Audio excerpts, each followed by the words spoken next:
Okay, let's get moving here. Suppose your friend wants to borrow $100 from you. Your friend promises to give you X $100 when they return the money in a year. What is the annual interest rate in this situation? So remember the formula here. A equals P.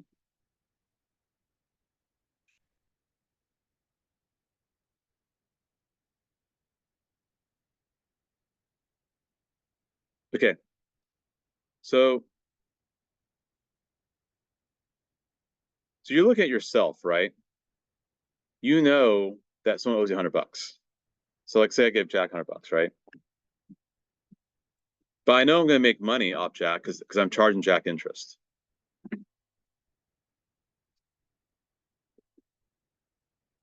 Now, how much interest am I charging him? I don't know. So I'm going to call R. And it's annual interest. If it's annual, that means I'm only compounding the interest at the end of the year, not every month, not quarterly, or not twice a year. So n is just going to be 1 because annual. So you don't have to divide by n at all.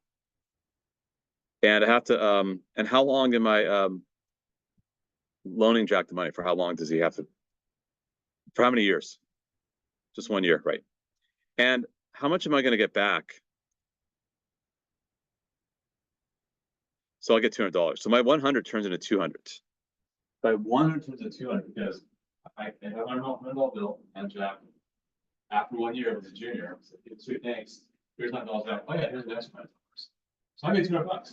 Good deal, right? So 100 to the 200. So you got to solve for R. It's pretty easy, right? Actually, when we solve for R, what do you get?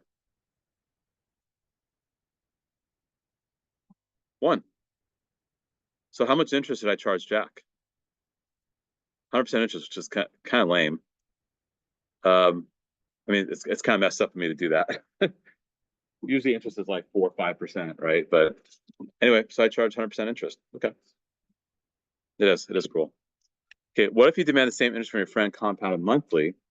How much you have after 1 year? So if you compound it monthly, you'll do this: 200. Oh, sorry, I don't know the amount. That's what we're trying to solve for. A equals 100. 1 plus 1 over 12. 12 times 1. Right? Because I'm doing now, n is 12. Compound monthly.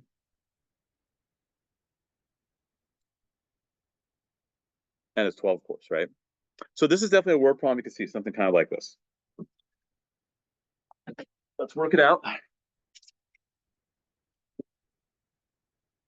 100 times, actually it's 1 plus 1 over 12 raised to the 12th power times 100. So I make a little more money. Actually, I make a decent amount more. This is why the credit card companies, they always bill you monthly because they know they're going to make more money off of you. Also, they just run the risk of like, oh, what if like, after a year, you don't, say you run running a credit card bill $10,000 and you can't pay it back, then say they even try suing you and you still can't pay it back. Yeah, you're kind of credit card companies are kind of in big trouble. So they want the money every month. But anyway, but you can see compounding more frequently, they also make more money too off of you. Okay, daily. How many days in a year? But how about this year? Right, because it's leap year. But we'll do 365.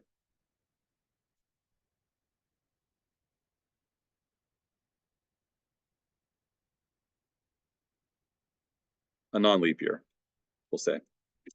So we'll do it again. A equals 100. 1 plus 1.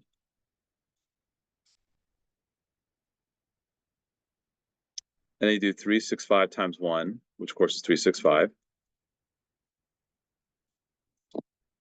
Let's work it out.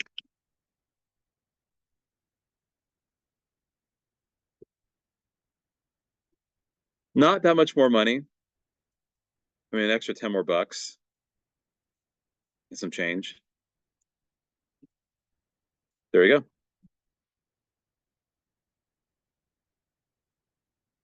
So we do see, yeah, you do make more money eventually, but not that much more. Now, what if you compound every second? which is crazy. They're that many seconds in a year. So we're going to do that one next too. Oh boy.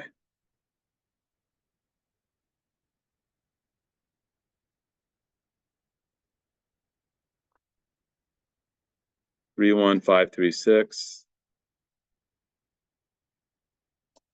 times 1. Oh boy. Let's see here. 1 plus 1 divided by 3, 1, 5, 3, 6, 1, 2, 3. Raised to 3, 1, 5, 3, 6, 1, 2, 3. So you get $271.83. Okay. So even by going from daily to seconds, I mean, is it really worth it? Probably not. You only made an extra 37 cents. I mean, fine. But what do you notice is happening here? This is the key takeaway. There's 200 and 261 and 27.46 and 27.83. Does it seem like this will hit a limit, kind of? Like, what if I do like every like 10th of a second or 100th of a second? Because I'm talking, I'm compounding, but you're compounding such a small percentage, right? Because you're doing one over this big number, right? So what's going to happen eventually? Can I clear the screen? Can I clear? Okay, cool. And actually, I'll save that too. That's a good idea to save. So what happens eventually? And what does this number remind you of? Well, I didn't teach that to you, so I have to teach this number. What is that number? Oh, hold on. Let's say, does the answer part surprise you? No, because ultimately we reach a limit.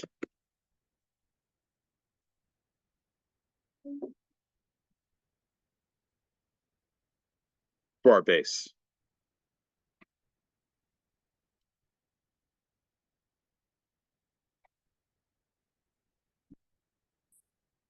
That limit is called E, or Euler's number.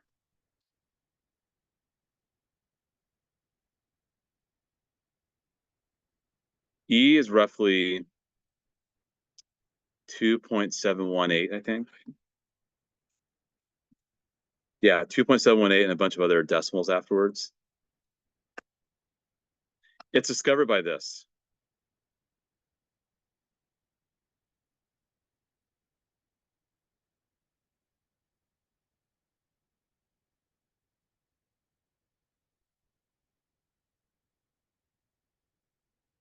So E roughly equals 1 plus 1 and then raised to the power. That's the case. It basically make them larger. Right, the exponent's larger, but the base gets smaller, right? You're doing 1 plus a smaller fraction. Ultimately, as n gets larger, this converges to that number. And Leonard Euler is a mathematician, I think, from the 18th and 19th century. He's actually one of the founders of calculus. He discovered this number, so he named it after himself. So Euler's number, or someone named it after him. So that's what E is. And we talked about E on Friday. So you use E when you're dealing with a compounding situation that's continuous. So when you compound money continuously, that means all the time, like every millisecond. As I'm talking, money's generating.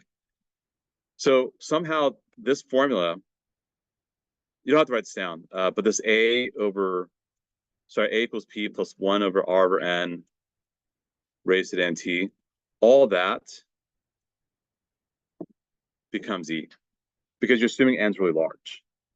So it's kind of a condensed version of what we just saw right now. This is not on the test. So number 2, I mean, it's not hard, but it's not on the test, just so you know.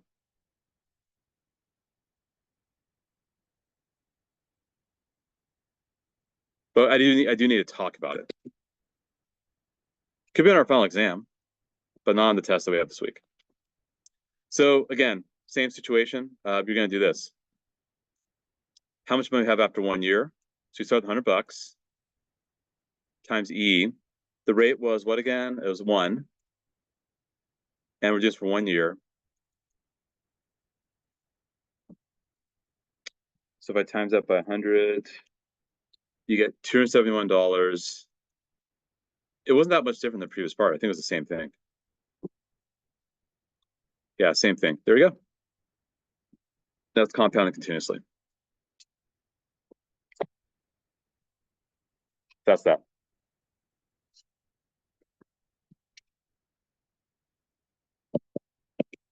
Big questions? No? Okay. Those are notes. So for homework, solve these using matrices. This is good practice for the test. 6150, use a matrix also for this one. You can't, just so you know, just so there's no confusion.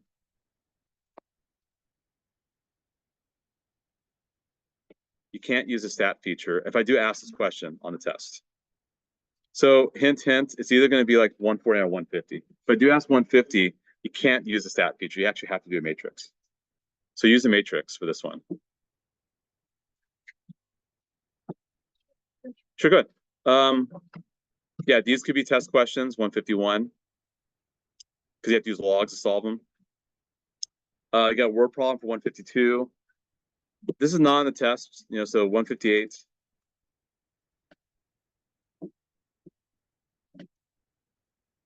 Not on test, just so you know. 158. And likewise a 6. That's just more than number E. For this one here, yeah, just use properties of exponents. That's all you're doing. Like, for example, what do you think number 3 would be? E to what power? You have E3 times E4, guys. E7, right? Just that simple. It's that easy. It's not that hard. Or for number 9, if you square root 9, what's root 9? And what happens if you square root E6? That'd be E to what power? Like, what if you square root x6? What would that be? That'd be x3, right? So what would this be? 3E3. That's all. Yeah, just treat it like the... Because remember, square root is raised to the 1/2 power. We know this. So you just do that. Yeah, evaluating, that's just more practice. Yeah, so anyway, I'll work these out too, just so you have the answers. But yeah, that's it. I think we're all set.